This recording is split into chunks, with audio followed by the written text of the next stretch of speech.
They tried again to negotiate with me, but my reply left him speechless. Not with respect or partnership, but with threats disguised as business proposals. Elon Musk, the richest man in the world, the man who built an empire on African cobalt, the man whose Tesla stock crashed 37% in 1 hour after I made one decision, one announcement, one declaration that changed everything. He thought he could negotiate with me. He thought his wealth gave him leverage. He thought I would bend because every African leader before me had bent. Let me tell you exactly what happened, because this isn't speculation, this isn't rumor, this is documented fact. We have the recordings, we have the proposals, we have his threats. We have everything. It started few days ago, after I nationalized Burkina Faso's cobalt mines, after I seized control of the deposits that American corporations had been extracting for decades, after I took back what belonged to our people and told Western mining companies their era of exploitation was over. Cobalt, the element that powers every electric vehicle battery, the mineral that makes Tesla possible, the resource that Elon Musk's entire empire depends on.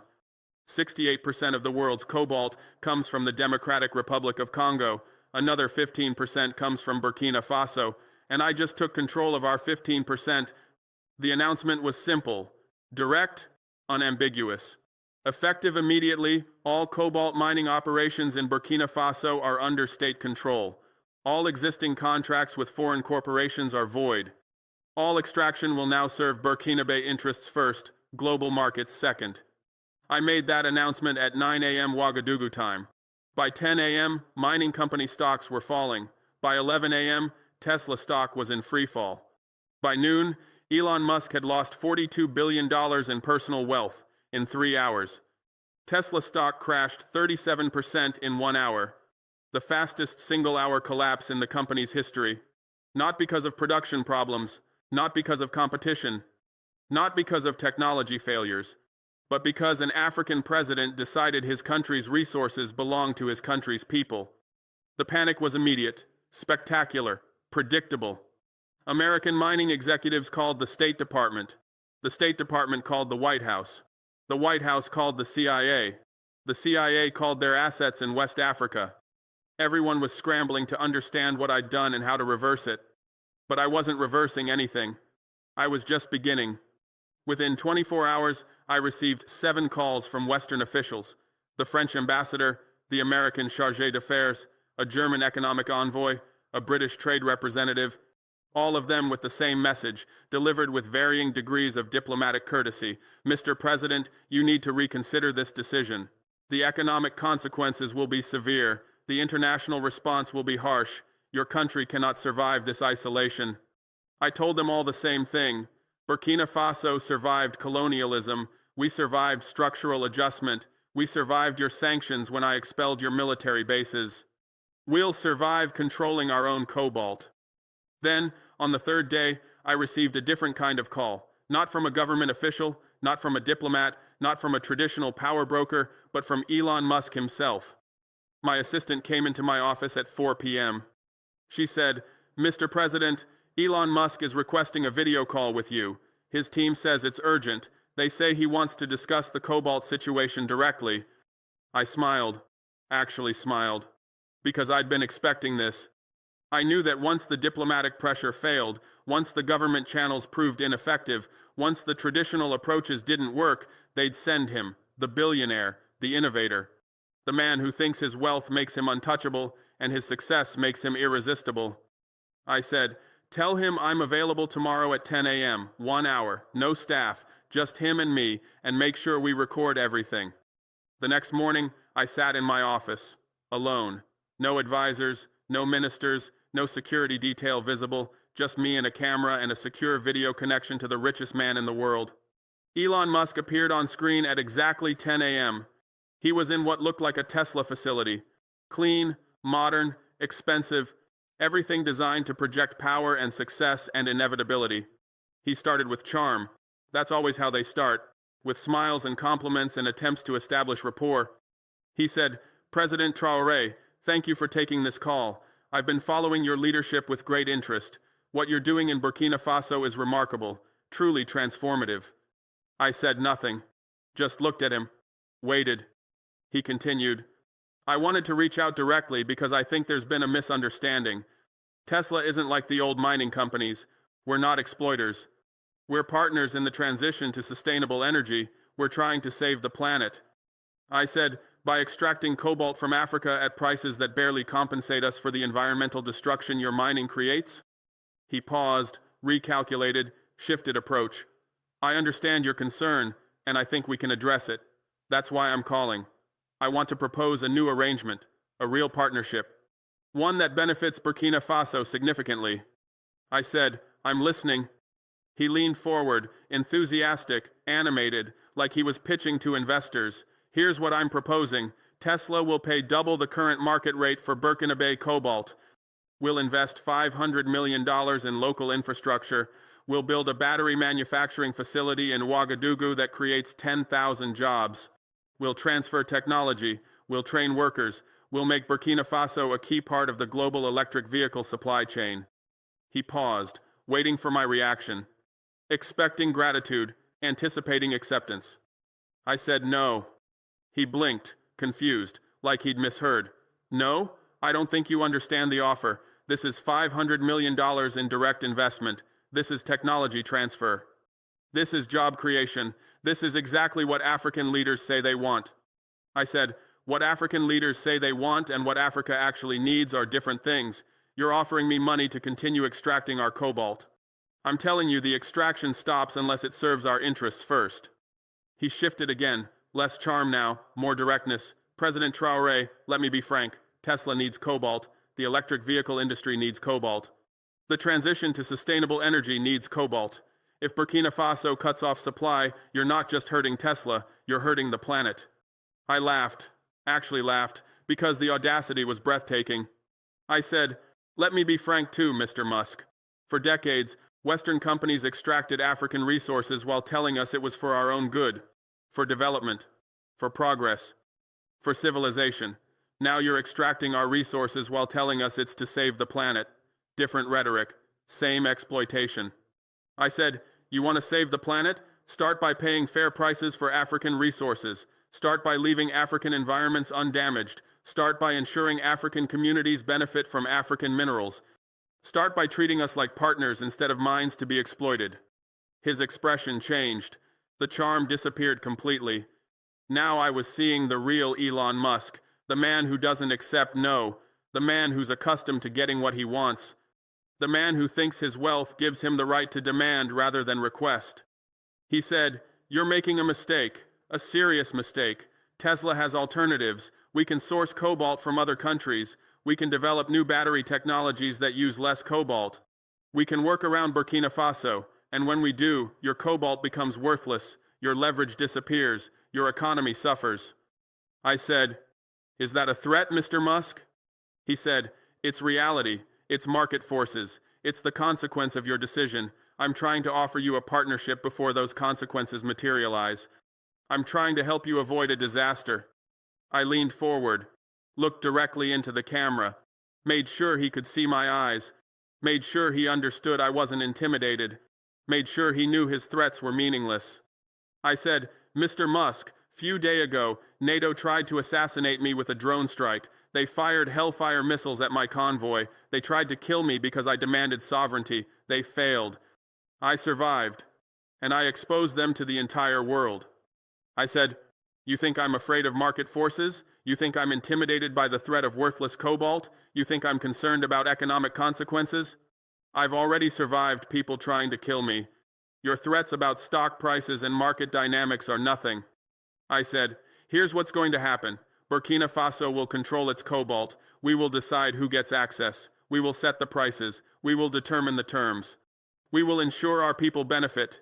And if that means Tesla has to pay more, find alternatives, or develop new technologies, that's your problem, not mine.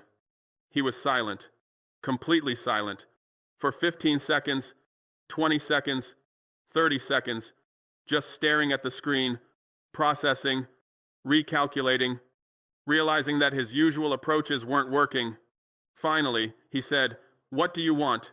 Name your price, name your terms. What will it take for Burkina Faso to guarantee Tesla's cobalt supply? And this is where I gave him the reply that left him speechless. The answer he wasn't expecting, the response that changed everything. I said, I don't want your money, Mr. Musk. I don't want your investment. I don't want your factory. I don't want your technology transfer. I don't want anything you're offering. I said, what I want is for you to understand something fundamental. Burkina Faso's cobalt is not for sale to the highest bidder. It's not available to whoever makes the best offer. It's not accessible to anyone who can afford the price. I said, Burkina Faso's cobalt belongs to Burkina Faso, and we will use it to build our own battery industry. We will use it to create our own electric vehicle manufacturing. We will use it to develop our own technology. We will use it to industrialize our own economy. I said, you built Tesla by extracting African cobalt at exploitative prices. You became the richest man in the world by paying us almost nothing for the resource that makes your fortune possible. You accumulated hundreds of billions in wealth while African miners worked in dangerous conditions for poverty wages. I said, that era is over, not just for Tesla, for everyone. African resources will now serve African development first. African minerals will now build African industries first. African wealth will now benefit African people first. I said, so no, Mr. Musk, there is no price, there are no terms. There is no deal that guarantees Tesla's cobalt supply while continuing the same extractive relationship with a slightly higher payment. I said, if you want Burkinabe cobalt, you will partner with Burkinabe companies, you will build factories in Burkina Faso, you will employ Burkinabe workers, you will transfer real technology, not just assembly processes. You will create genuine value here, not just extract raw materials for processing elsewhere. I said, and even then, even if you agree to all of that, you'll get access to our cobalt only after we've supplied our own domestic battery industry, only after we've met our own manufacturing needs, only after we've built our own electric vehicle sector. You get what's left. If there's anything left. The silence that followed was absolute, complete, total. He just stared at the screen, mouth slightly open, eyes wide, completely speechless. Because no African leader had ever said this to him before. No government had ever told him his money wasn't enough. No president had ever informed him that African resources would serve African development before serving his empire. He'd built his entire fortune on the assumption that African resources would always be available, that African governments would always accept whatever terms were offered. That African leaders would always prioritize immediate revenue over long-term development. And I just shattered that assumption. Completely. Irrevocably. Permanently. After what felt like an eternity, he said, "You're serious." I said, "Absolutely serious." He said, "You're really going to build your own battery industry, your own electric vehicle manufacturing in Burkina Faso?" I said, "Not just in Burkina Faso, across Africa, because I'm not doing this alone. I've already signed agreements with 11 other African nations. We're pooling our cobalt resources. We're creating a continental battery manufacturing consortium. We're building an African electric vehicle industry." I said, "Mali has cobalt. So does the Democratic Republic of Congo. So does Madagascar. So does Morocco. Together, we control 83% of global cobalt reserves. And we've all agreed, African cobalt serves African industrialization first, global markets second, Western corporations last." His face went pale, actually pale, because he understood immediately what this meant. It meant his cobalt supply wasn't just threatened in Burkina Faso, it was threatened across the entire continent. It meant the resource he'd built his empire on was no longer reliably available at exploitative prices. He said, "This is economic suicide. You don't have the technology, you don't have the expertise, you don't have the capital. You can't build a competitive battery industry from scratch." I said, "You're right. We don't have the technology. Yet. We don't have the expertise. Yet. We don't have all the capital. Yet. But we have something more valuable. We have the cobalt. We have 83% of the global supply of the one resource your entire industry cannot function without." I said, "And we have partners who are willing to provide technology, expertise, and capital in exchange for guaranteed cobalt access. China is very interested. So is Russia. So is Turkey. So is India. Turns out, lots of countries want to build relationships with the continent that controls 83% of global cobalt." I said, "So we'll get the technology, we'll develop the expertise, we'll secure the capital, and we'll build the industry. It might take 5 years, it might take 10 years, but we'll do it. Because we have time. Because we have the resources. Because we have the determination. I said, the question isn't whether we can build it. The question is whether Tesla can survive without reliable cobalt access for 5 to 10 years while we build it. He was silent again. But this silence was different. This wasn't speechless shock. This was calculation. This was a brilliant mind processing new variables. This was a strategic thinker realizing the game had changed completely. Finally, he said, what if I agree? What if Tesla commits to real partnership, real technology transfer, real manufacturing in Africa, real value creation? What then? I said, then we talk. Not about guaranteeing your supply, not about securing your access, but about genuine partnership, about building together. About creating an African battery industry that includes Tesla as a participant, not as an extractor. I said, but understand something clearly. You won't own it. You won't control it. You won't dominate it.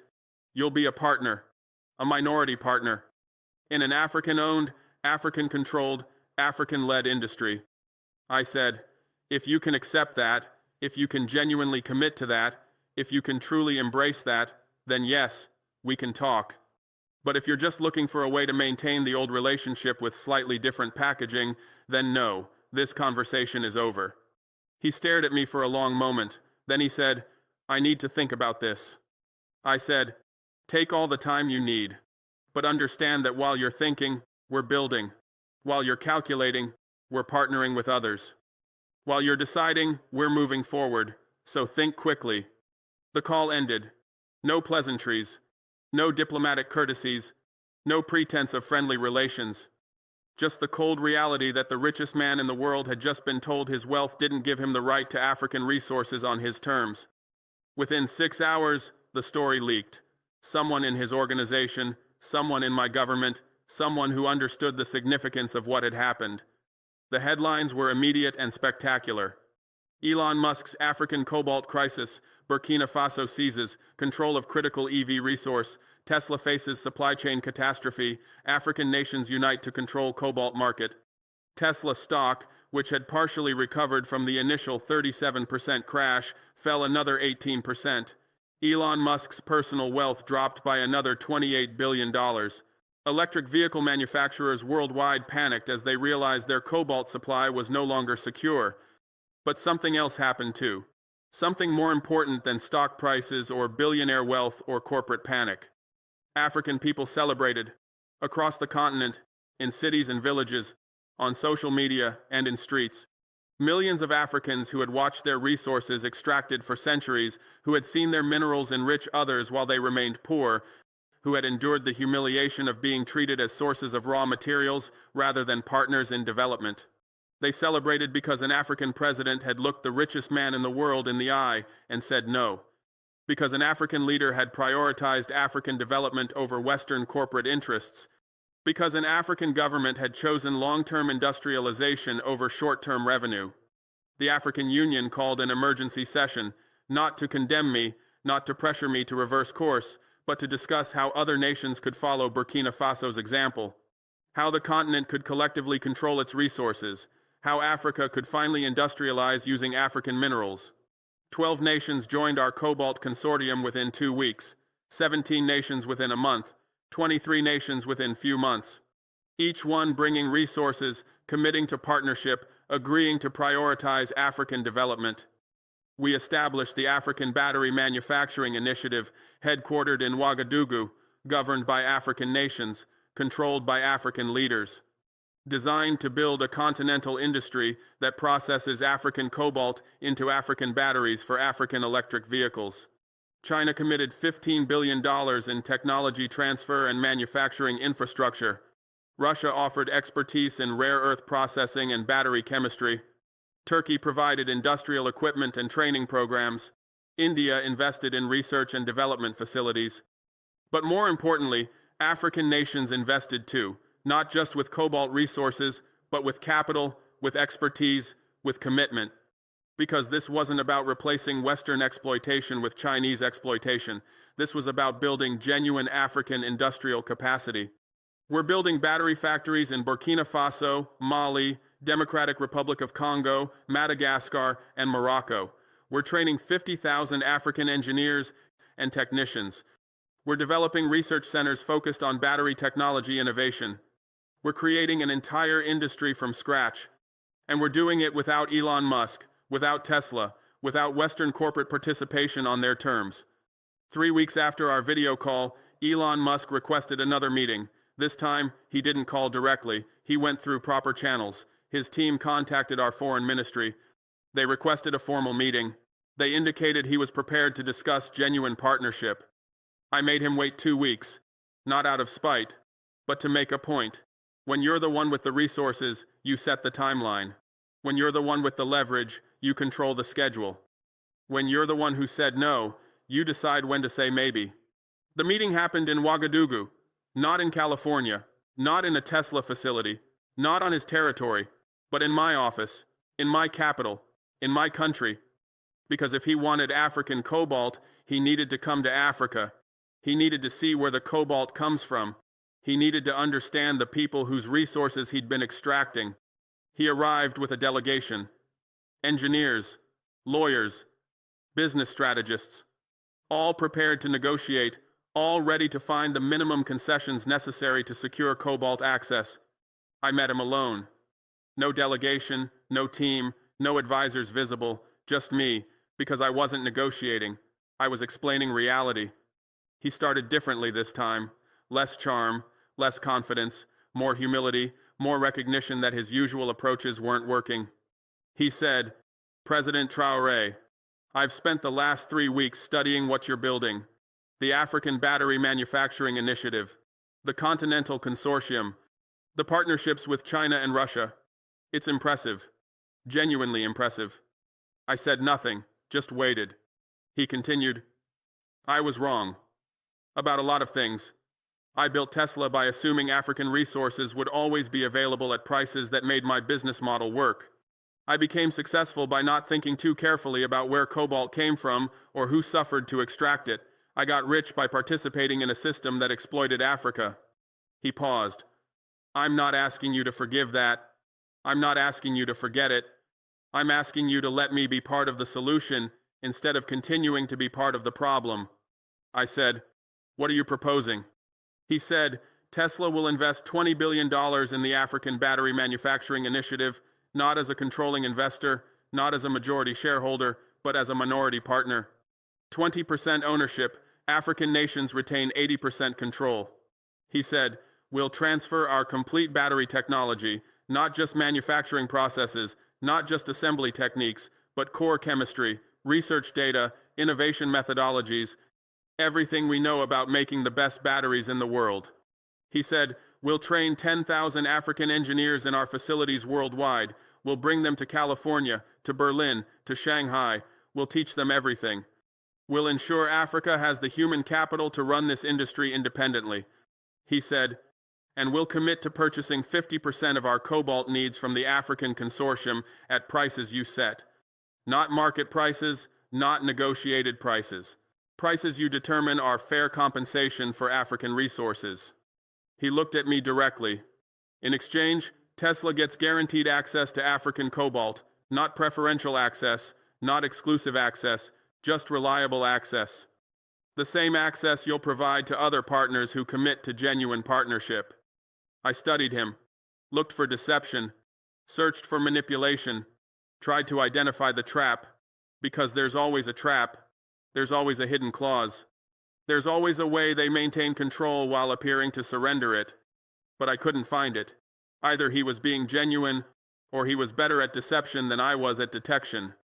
I said, $20 billion is a lot of money. Why would you invest that much for only 20% ownership and no control? He said, "Because 20% of a successful African battery industry is worth more than 100% of nothing, because Tesla needs cobalt and you control it. Because the future of electric vehicles depends on African resources and African cooperation."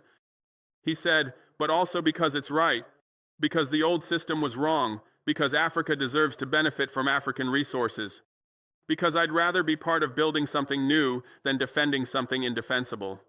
I said, "You understand that African nations will control this industry, that will make the decisions, that will set the priorities, that will determine the direction? He said, I understand, and I accept it. Tesla will be a partner, a participant, a contributor, but not the leader, not the controller, not the decision maker. I said, you understand that we'll prioritize African development over global markets, that African electric vehicles will be supplied first, that African consumers will get priority access to batteries we manufacture. He said, I understand, and I support it. Africa should benefit from African resources before anyone else benefits. I said, you understand that this technology transfer is permanent, that once you teach us, we own that knowledge, that we can use it however we choose, including to compete with Tesla? He said, I understand, and I accept it. Competition is fine, exploitation is not. I'd rather compete with African battery manufacturers than exploit African cobalt miners. I leaned back, considered, calculated, weighed the offer against our goals, measured the commitment against our needs, evaluated the sincerity against our experience. Then I said, I need to consult with our consortium partners. This isn't just my decision, it's a collective decision. 23 African nations need to agree. If they agree, if they believe your commitment is genuine, if they trust your partnership is real, then yes, Tesla can join the African Battery Manufacturing Initiative. He nodded. I understand. Take whatever time you need. Consult with whoever you need to consult with. I'll wait for your answer. I said, but understand something clearly. If we agree to this partnership, if we accept Tesla's participation, if we allow your investment, we're not doing it because we need you. We're doing it because partnership is better than confrontation. We're doing it because cooperation is better than conflict. We're doing it because building together is better than building separately. I said, but we don't need you. We have the cobalt. We have alternative partners. We have the determination to build this industry with or without Tesla. So if you join us, it's because we chose to include you, not because you forced your way in, not because you bought your way in, not because we had no choice, but because we decided genuine partnership serves African interests. He said, I understand, completely. The meeting ended. He left Ouagadougou that evening, flew back to California, waited for our decision. I convened the consortium, all 23 nations, virtual meeting, every president, every minister, every representative. I presented Tesla's offer, explained the terms, detailed the commitments, outlined the implications. The debate was intense, passionate, divided. Some leaders argued we should accept. $20 billion is significant capital. Tesla's technology is world-leading. Their expertise is valuable. Their participation would accelerate our development. Other leaders argued we should refuse. We don't need Western corporations in our consortium. We have sufficient partners already. Accepting Tesla creates risk of infiltration, manipulation, eventual control. President Goïta of Mali said, Brother Traoré, I trust your judgment, but I'm concerned. We've seen this pattern before. Western corporations make promises. They commit to partnership. They appear genuine. Then slowly, gradually, they accumulate influence. They shape decisions. They regain control. And suddenly, we're back where we started. President Tiani of Niger said, I agree with Goïta. This feels like a trap. Maybe not an obvious trap, maybe not an immediate trap, but a trap nonetheless. They're offering us money and technology because they need our cobalt. Once they have guaranteed access, once they're inside our consortium, once they're part of our structure, they'll start pushing for changes. Small changes at first, reasonable changes, sensible changes, and before we realize it, they're controlling our industry. But President Mnangagwa of Zimbabwe offered a different perspective. He said, Brothers, I understand your concern. I share your suspicion. I've been betrayed by Western promises too many times to trust easily. But consider this. We're not accepting this offer from a position of weakness. We're considering it from a position of strength. He continued, We control 83% of global cobalt. We've already established our consortium. We've already secured alternative partnerships. We've already begun building our industry. Tesla isn't rescuing us. Tesla is asking to join something we're building with or without them. He said, if we accept their participation under our terms, with our control, maintaining our ownership, we gain capital and technology while surrendering nothing. If we refuse their participation, we still build our industry, just slightly slower and with slightly less capital. He said, either way, we win. Either way, Africa controls its cobalt. Either way, we're building African industrial capacity. The question is whether having Tesla as a minority partner accelerates our success or creates risk that outweighs the benefit. The debate continued for 3 hours. Every perspective was heard, every concern was addressed, every implication was considered. Finally, I said, let me propose something. We accept Tesla's investment, we accept their technology transfer, we accept their training programs, but we add conditions. Conditions that protect us, conditions that ensure control remains with Africa, conditions that prevent the slow infiltration President Goita warned about. I outlined the conditions. Tesla's 20% ownership is non-voting. They have observer status but no decision-making power. They cannot increase their ownership percentage under any circumstances. They cannot sell their stake to any entity without consortium approval. Their technology transfer is immediate and complete, not phased or conditional. Their training programs are contracted for 10 years, not subject to cancellation. Their cobalt purchasing commitment is legally binding for 20 years. And most importantly, if Tesla violates any term, if they attempt to manipulate any decision, if they try to accumulate influence beyond their contractual role, their entire investment is forfeited. All $20 billion, no refund, no compensation, no negotiation, just complete forfeiture. I said, these conditions ensure that Tesla's participation benefits us without threatening our control. They get access to cobalt, they get to be part of the African battery industry. They get to claim partnership with the future of electric vehicle manufacturing, but they get nothing that compromises African sovereignty over African resources. The vote was unanimous. All 23 nations agreed. We would accept Tesla's investment under these conditions. We would include them as a minority partner with no control. We would take their money and their technology while maintaining absolute African ownership of our industry. I called Elon Musk the next day, told him our decision, explained the conditions, made clear that these terms were non-negotiable. There was a long pause. Then he said, those are harsh conditions. I said, they're fair conditions. You're asking to join an industry we're building with our resources on our continent for our benefit. These conditions ensure your participation helps us without hindering us. Another pause. Then, I accept, all of it, the non-voting ownership, the forfeiture clause, the binding commitments, all of it. I said, you're certain? Because once you agree, once you sign, once you transfer the $20 billion, these terms are permanent. You can't renegotiate, you can't modify, you can't escape. He said, I'm certain. Tesla needs African cobalt. Africa deserves to control African resources. If these are the terms of partnership, I accept them. The agreement was signed 3 weeks later, in Ouagadougou, with all 23 consortium nations present, with African media broadcasting live. With the entire continent watching as the richest man in the world signed away $20 billion for 20% non-voting ownership in an African-controlled industry. The symbolism was powerful, overwhelming, historic. For centuries, Western corporations had dictated terms to African nations, had demanded access to African resources, had extracted African wealth while leaving African people impoverished, and now an African consortium was dictating terms to the world's richest man, was controlling access to African resources, was ensuring African wealth benefited African people. Tesla transferred $20 billion within 48 hours, began technology transfer within a week, started training programs within 2 weeks, committed to everything they'd promised.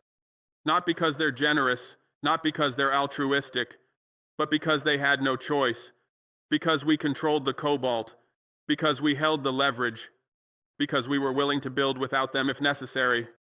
Our first battery factory opened in Ouagadougou, built with Chinese equipment, staffed by Burkinabe workers, managed by African engineers, producing batteries using Burkinabe cobalt processed in Burkinabe facilities for use in African electric vehicles. Elon Musk attended the opening, not as a dignitary, not as a partner with speaking privileges, but as an observer, as a minority investor. As someone who had been allowed to participate in something Africa was building, I gave the opening speech, spoke about sovereignty, about industrialization, about African resources serving African development, about the end of exploitation and the beginning of genuine partnership. Elon Musk stood in the audience, applauded with everyone else, watched as African workers began manufacturing batteries that would power African vehicles, witnessed the beginning of an industry that would transform the continent. After the ceremony, he approached me, said, "This is remarkable, truly remarkable. You've built something extraordinary."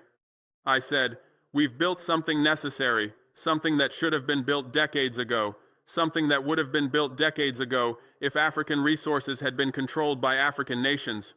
He nodded. "You were right, about everything, about exploitation, about partnership, about the need for African control of African resources. I'm grateful you allowed Tesla to be part of this." I said, "Tesla is part of this because genuine partnership serves everyone's interests. You get cobalt access, we get capital and technology, the world gets batteries, Africa gets industrialization. Everyone benefits. That's what real partnership looks like." He said, "When we had that first video call, when you told me no, when you said African cobalt would serve African development first, I thought you were making a mistake. I thought you were sacrificing immediate benefits for ideological principles. I thought you were choosing pride over pragmatism."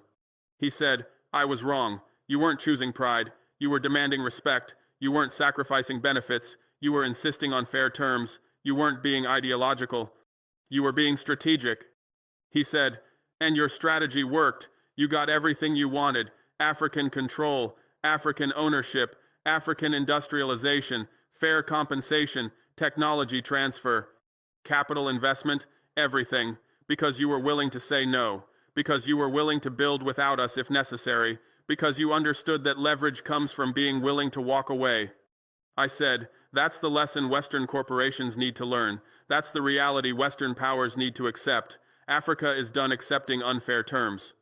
Africa is done surrendering control of African resources. Africa is done participating in its own exploitation." I said, "You can partner with us, you can trade with us, you can invest with us, but you cannot exploit us. Not anymore, not ever again. Those days are over." He extended his hand. "Thank you for teaching me that lesson.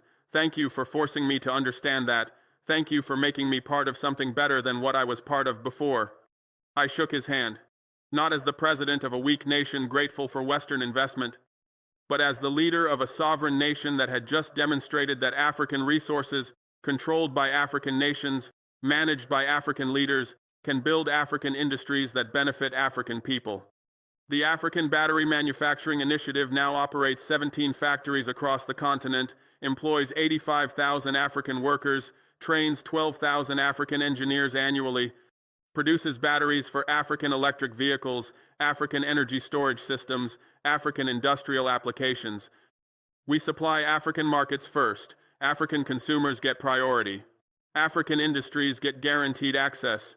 African development is the primary objective. Only after African needs are met do we export. Only after African markets are supplied do we sell to international customers.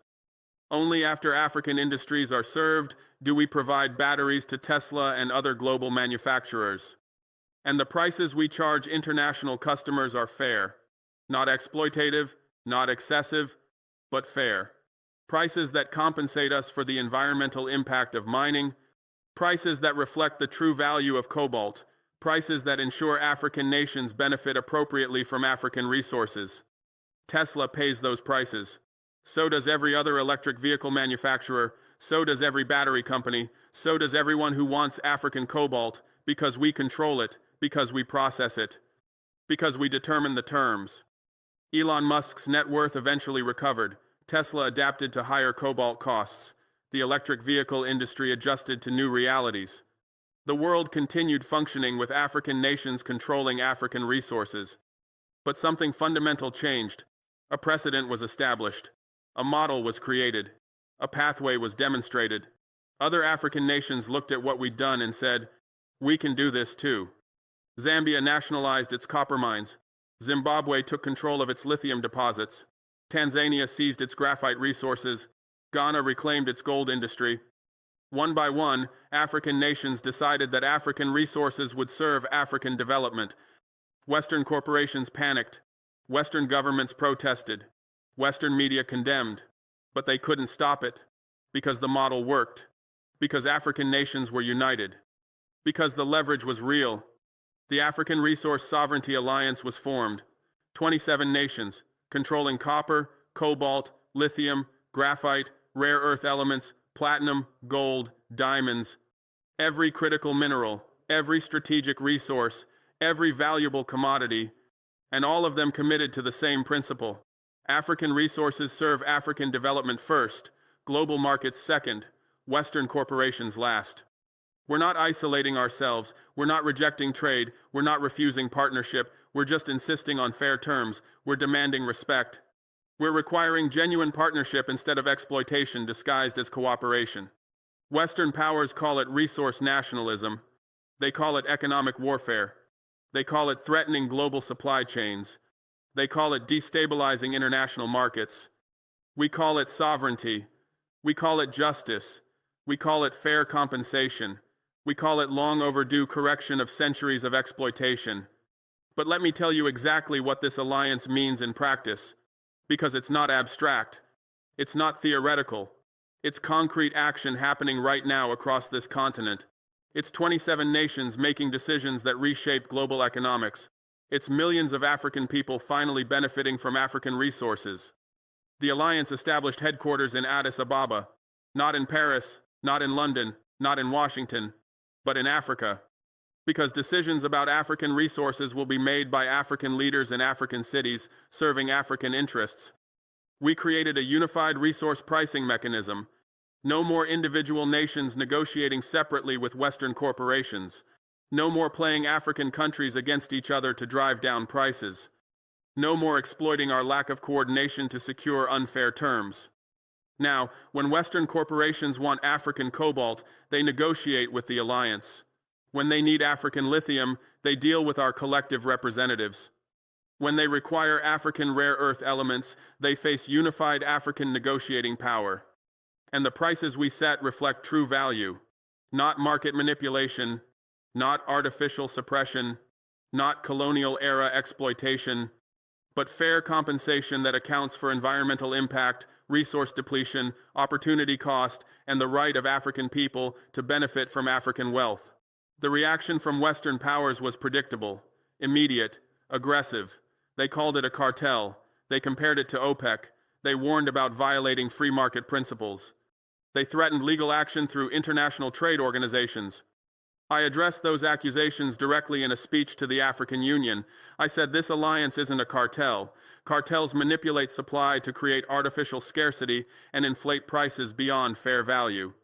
We're not doing that. We're simply refusing to accept artificially suppressed prices that have been imposed on us for centuries. I said this alliance isn't about restricting supply.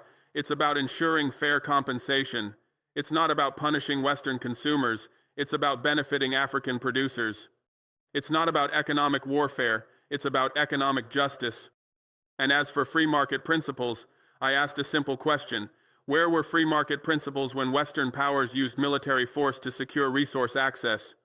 Where was market competition when colonial governments granted monopolies to European corporations?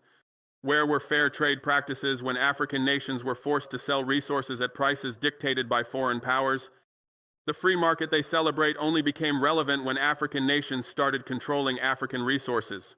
The competition they demand only became important when we stopped accepting their terms. The market principles they invoke only became sacred when we began using market leverage to our advantage. President Kagame of Rwanda stood with me at that speech. He added something powerful. He said, "For decades, Western economists told us to embrace free markets, to remove trade barriers, to allow competition, to let market forces determine prices. We did all of that, and we remained poor while they became rich."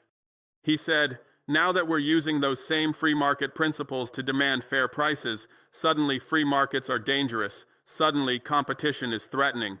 Suddenly market forces need to be regulated. The hypocrisy is breathtaking."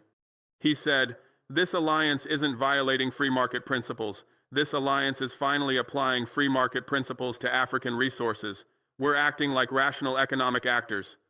We're maximizing value. We're leveraging scarcity. We're negotiating from strength. That's exactly what free market theory says we should do." The alliance established three core commitments that every member nation agreed to uphold.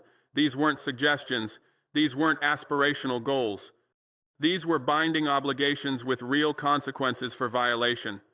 First commitment: no member nation will sign resource extraction agreements that don't include mandatory technology transfer, not assembly technology, not basic processing, but core technology. Advanced refining, sophisticated manufacturing, complete knowledge transfer that enables African nations to move up the value chain. This commitment alone transformed negotiations with Western corporations. They could no longer offer to extract raw materials and process them elsewhere. They could no longer propose taking African cobalt to manufacture batteries in Europe or America. They had to commit to building manufacturing capacity in Africa, or they received no access to African resources. Second commitment: no member nation will accept resource extraction agreements that don't prioritize African employment, not token hiring, not minimal local participation, but genuine employment that trains African workers, develops African expertise, creates African middle-class prosperity. This meant Western corporations couldn't bring their own workers to extract African resources while African people watched. They couldn't operate isolated facilities that generated wealth without generating local employment. They had to hire African workers, train African engineers, develop African technical capacity, or they received no contracts. Third commitment: no member nation will allow resource extraction that doesn't include environmental restoration obligations, not vague promises, not unenforceable commitments, but legally binding requirements with financial guarantees that ensure African land damaged by mining is restored, African water contaminated by extraction is cleaned, African communities displaced by operations are compensated. This commitment addressed decades of environmental destruction. Western mining corporations had extracted African resources while leaving behind toxic waste, polluted water, destroyed landscapes, and devastated communities. That era ended. Now, environmental restoration is mandatory, financially guaranteed, legally enforceable, or extraction doesn't happen. These three commitments fundamentally changed how resource extraction works in Africa. Western corporations that had operated for decades under colonial-era agreements suddenly faced new requirements, new standards, new expectations, and many couldn't adapt. Some corporations withdrew, announced they were leaving Africa, claimed the new terms made operations economically unviable, threatened that African resources would remain undeveloped because Western companies couldn't accept these conditions. We called their bluff, because we knew something they pretended not to know. African resources are irreplaceable. Global industries depend on them. Modern technology requires them. The world cannot function without African minerals. Lithium for batteries, cobalt for electric vehicles, rare earth elements for electronics, platinum for catalytic converters, coltan for smartphones, graphite for technology. These aren't optional. These aren't substitutable. These are essential, and Africa controls them. So when Western corporations withdrew, we didn't panic. We didn't lower standards. We didn't compromise commitments. We simply partnered with corporations and nations willing to meet our terms. And there were many. Chinese companies stepped in immediately, accepted technology transfer requirements, committed to African employment, guaranteed environmental restoration, signed agreements that respected African sovereignty and served African development. Russian corporations followed, Turkish companies joined, Indian firms participated, UAE investors committed, Brazilian enterprises engaged. One by one, nations and corporations willing to partner on fair terms replaced Western companies that demanded unfair advantages. And something remarkable happened. The African Resource Sovereignty Alliance didn't just change who extracted African resources, it changed how African resources were extracted. It transformed extraction from exploitation into genuine partnership. It converted resource curse into resource blessing. Member nations started reporting unprecedented benefits, not just increased revenue from higher prices, but technology transfer that built local capacity, employment that created middle-class prosperity, environmental protection that preserved African land, development that served African people. Zambia reported that new copper agreements generated 3 times the revenue of old agreements while employing 5 times as many Zambian workers and transferring technology that enabled Zambia to begin manufacturing copper products, instead of just exporting raw copper. Zimbabwe announced that new lithium contracts included construction of battery manufacturing facilities in Harare, training programs that would create 10,000 skilled jobs, and environmental restoration that would clean up damage from decades of exploitative mining. Democratic Republic of Congo revealed that new cobalt partnerships established research centers in Kinshasa, scholarship programs sending Congolese students to study mining, engineering, and profit-sharing arrangements that directed significant revenue to community development. Nation after nation reported similar transformations: African resources finally serving African development, African minerals finally benefiting African people, African wealth finally remaining in Africa instead of being extracted to enrich others. The International Monetary Fund issued warnings, claimed the alliance was creating market distortions, predicted economic instability, recommended that African nations return to individual negotiations with Western corporations, suggested that collective bargaining violated principles of open markets. I responded publicly, said the IMF had spent decades imposing structural adjustment on African nations, decades forcing us to privatize resources, decades demanding we open markets to Western corporations, decades insisting we accept terms that kept us poor while making others rich. I said the IMF's concern about market distortions was interesting given their history of distorting African markets to benefit Western interests. Their worry about economic instability was curious given they'd imposed policies that destabilized African economies for generations. Their recommendation that we abandon collective bargaining was predictable given collective bargaining gave us power they preferred we didn't have. I said the IMF could issue whatever warnings they wanted. They could predict whatever disasters they imagined. They could recommend whatever policies served Western interests. But African nations were done following IMF advice that had kept us dependent, poor, and exploited. The World Bank joined the criticism, published reports claiming the alliance would reduce foreign investment in Africa, argued that demanding technology transfer would discourage corporate participation, warned that insisting on environmental restoration would make African mining uncompetitive. President Ramaphosa of South Africa responded brilliantly. He said, "The World Bank is warning us that demanding fair treatment will reduce investment. They're telling us that requiring technology transfer will discourage participation. They're claiming that insisting on environmental protection will make us uncompetitive." He said, "Let me translate that. They're saying that if we stop accepting exploitation, exploiters will go elsewhere. If we demand respect, those who disrespect us will leave. If we require fair terms, those who profit from unfair terms will withdraw." He said, "Good. Let them go. Let them leave. Let them withdraw. Because investment that depends on exploitation isn't investment we want. Participation that requires accepting unfair terms isn't participation we need. Competition that demands we destroy our environment isn't competition we'll engage in." He said, "The World Bank has revealed something important. They've admitted that the investment they've been promoting for decades only worked because we accepted exploitation. That the development they've been promising only happened when we agreed to unfair terms. That the prosperity they've been advertising only materialized for Western corporations, not for African people." He said, "So yes, that investment will decrease, that participation will decline, that competition will diminish, and African nations will be better off.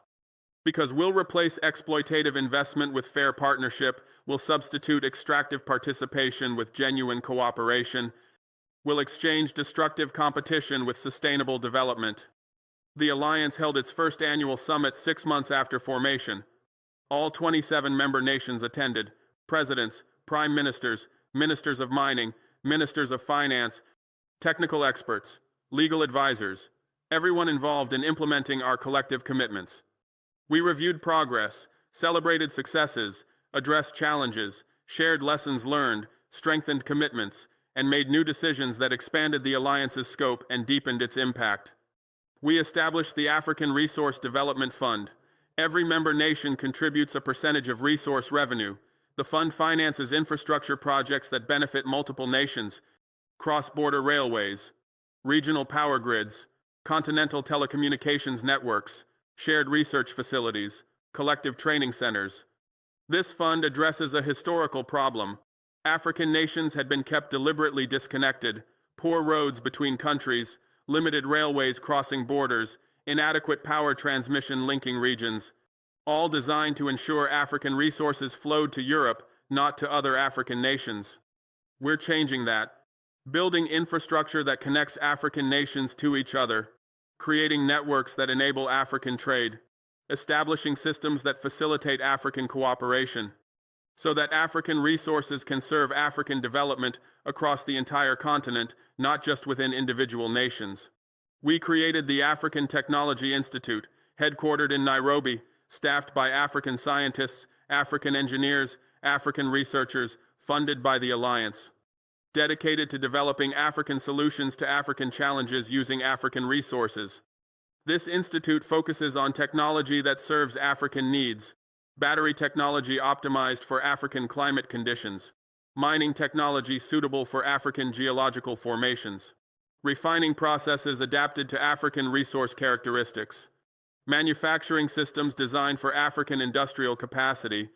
We're not just transferring Western technology anymore, we're developing African technology, creating innovations that serve our specific needs, building knowledge that belongs to us, establishing expertise that cannot be withdrawn or denied.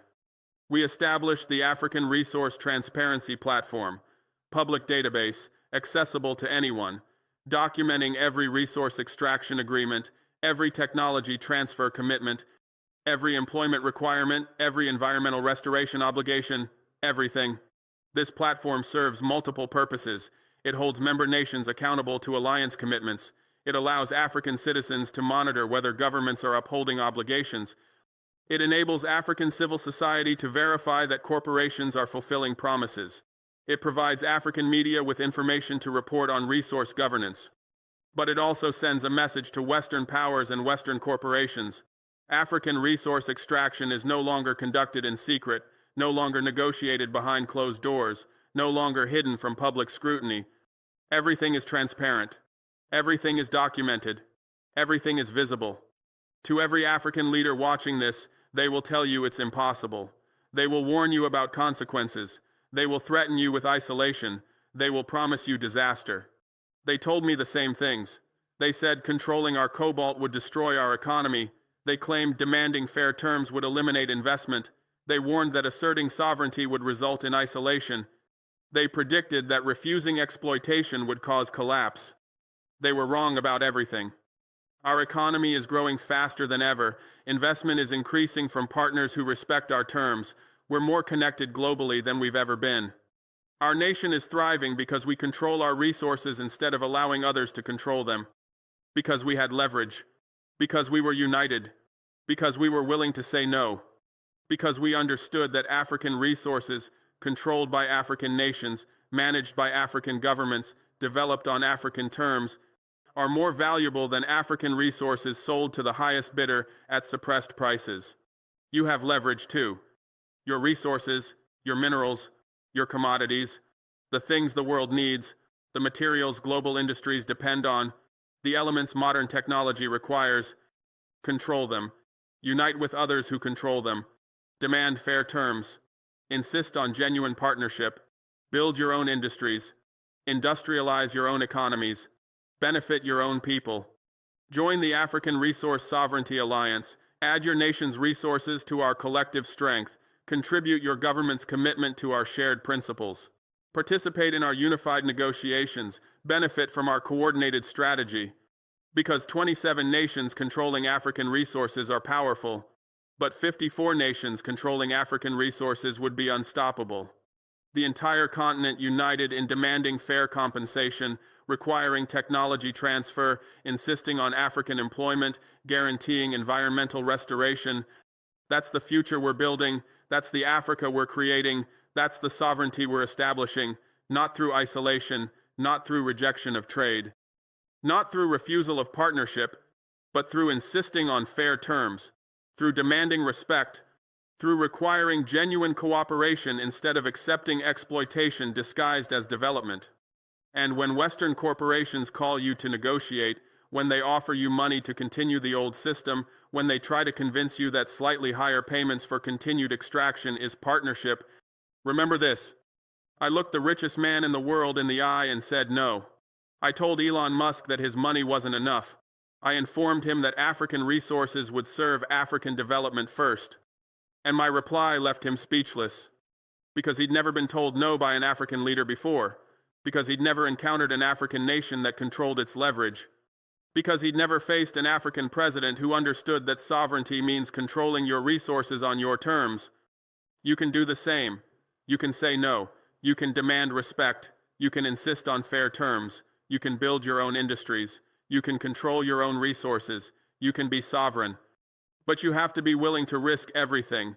You have to be prepared for their threats. You have to be united with others. You have to be strategic in your approach. You have to be patient in your development. You have to be unshakable in your commitment. And most importantly, you have to understand that once you control something they need, once you're willing to say no, once you demonstrate you can build without them, their threats become meaningless. Their wealth becomes irrelevant. Their power becomes limited. They tried to negotiate with me. Elon Musk, the richest man in the world, the man who built an empire on African cobalt, the man whose Tesla stock crashed 37% in 1 hour after I made one decision. He thought he could buy his way back to guaranteed access. He thought his wealth gave him leverage. He thought I would accept his terms because every African leader before me had accepted similar terms. My reply left him speechless. I told him no. I told him African cobalt serves African development first. I told him partnership means African control, not Western extraction with slightly better compensation. And he accepted it, not because he wanted to, not because he suddenly developed respect for African sovereignty, not because he experienced a moral awakening about centuries of exploitation, but because he had no choice. Because the mathematics of power had shifted. Because the leverage we'd always possessed but never wielded was now being used strategically, deliberately, unstoppably. Because we controlled the resource, not just symbolically, not just legally on paper, but actually, physically, operationally. We had nationalized the mines, we had trained our own geologists, we had built our own extraction capabilities, we had established our own refining processes, we controlled every stage from ground to export, and that control was absolute, permanent, non-negotiable. Because we were building alternatives, not hoping for alternatives, not waiting for alternatives, not praying that alternatives might someday appear, but actively, aggressively, systematically building partnerships with nations that respected our sovereignty. China committed $15 billion, Russia provided technology, Turkey offered expertise, India invested in infrastructure, UAE guaranteed markets. We had replaced Western dependence with global diversification. Because we were united with other nations. Not just Burkina Faso standing alone, not one small African country trying to resist global pressure, but 27 nations, a continental alliance, a unified front, an economic bloc controlling 83% of global cobalt, 70% of global platinum, 65% of global diamonds, and significant percentages of every critical mineral modern civilization requires, because we were willing to succeed without him if necessary. That was the key. The crucial element, the factor that changed everything. We weren't bluffing. We weren't posturing. We weren't negotiating from desperation, hoping he'd accept our terms. We were genuinely, completely, totally prepared to build our battery industry, develop our electric vehicle sector, industrialize our economy without Tesla, without Elon Musk, without Western corporate participation. And he knew it. He saw the Chinese partnerships. He watched the Russian technology transfers. He observed the infrastructure being built. He recognized that we weren't threatening to proceed without him. We were actually proceeding without him. His choice wasn't whether to accept our terms or maintain the old arrangement. His choice was whether to participate on our terms or be excluded entirely. That's power, real power, not the power of military force, not the power of economic sanctions, not the power of diplomatic pressure, but the power of controlling what others need. The power that comes from possessing resources that cannot be substituted, cannot be replaced, cannot be obtained elsewhere at any price. African power. The power we'd always had but never recognized. The power that had been hidden from us through decades of propaganda claiming we were poor, weak, dependent, incapable. The power that emerged once we understood a simple truth. The world needs us more than we need any single Western partner. The power of controlling what others need. Cobalt for their electric vehicles, lithium for their batteries, rare earth elements for their electronics, platinum for their industries, gold for their reserves, diamonds for their markets, copper for their infrastructure, every critical mineral, every strategic resource, every valuable commodity that makes modern civilization function. They need us, desperately, urgently, continuously. Their industries cannot operate without African resources. Their technologies cannot function without African minerals. Their economies cannot grow without African commodities. That need is our power. That dependence is our leverage. That requirement is our strength. The power of being willing to say no. Not just once, not just symbolically, not just as a negotiating tactic, but genuinely, permanently, absolutely. The power that comes from understanding that saying no to unfair terms is better than saying yes to exploitation. That refusing bad partnerships creates space for good partnerships. That rejecting disrespect opens doors to respect.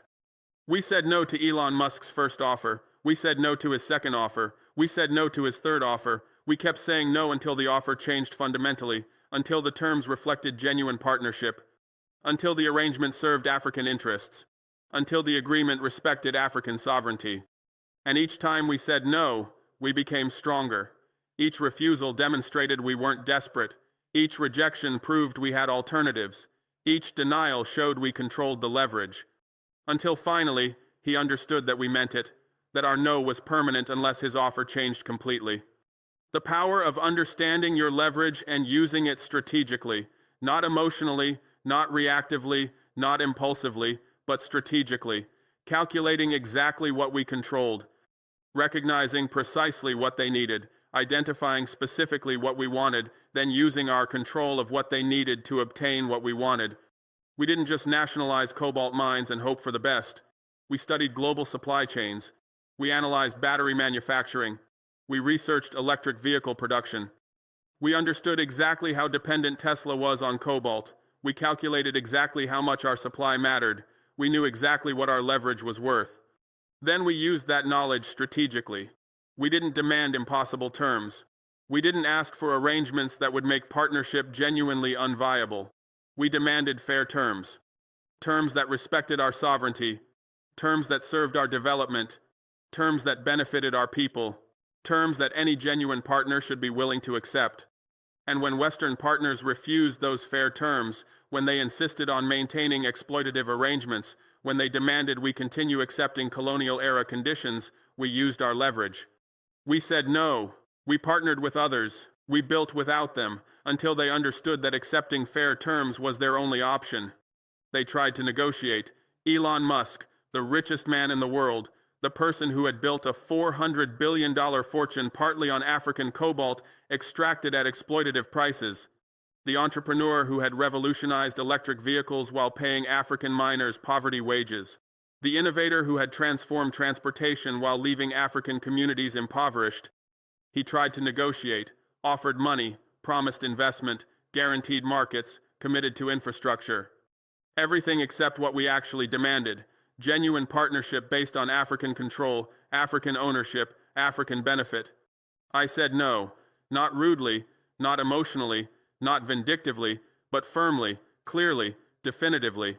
I said no because his offers maintained the fundamental structure of exploitation. They increased payments but preserved Western control. They promised more money but continued African subordination. They appeared generous but remained fundamentally unfair. I said no because I understood something he hadn't expected an African leader to understand. That short-term revenue from unfair terms is worth less than long-term prosperity from fair partnership.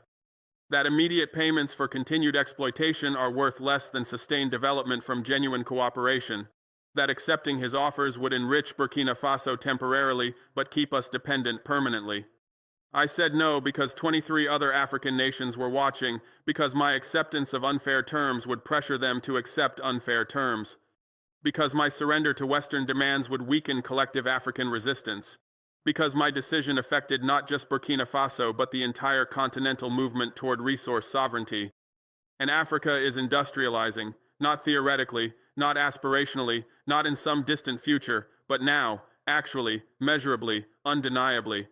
Battery factories operating in Ouagadougou, Kinshasa, Lusaka, Harare, electric vehicle assembly plants being built in Lagos, Nairobi, Accra, Johannesburg, refining facilities processing African minerals in African cities for African industries, manufacturing centers creating African products using African resources for African consumers. Not with Western permission. We didn't ask if we could industrialize. We didn't request authorization to develop our economies. We didn't seek approval to use our resources for our benefit. We just did it. Because sovereign nations don't need permission to exercise sovereignty, not under Western supervision. We didn't invite Western consultants to manage our industrialization. We didn't hire Western firms to oversee our development. We didn't accept Western conditions on how we could use our own resources. We partnered with nations that respected our control and accepted our leadership.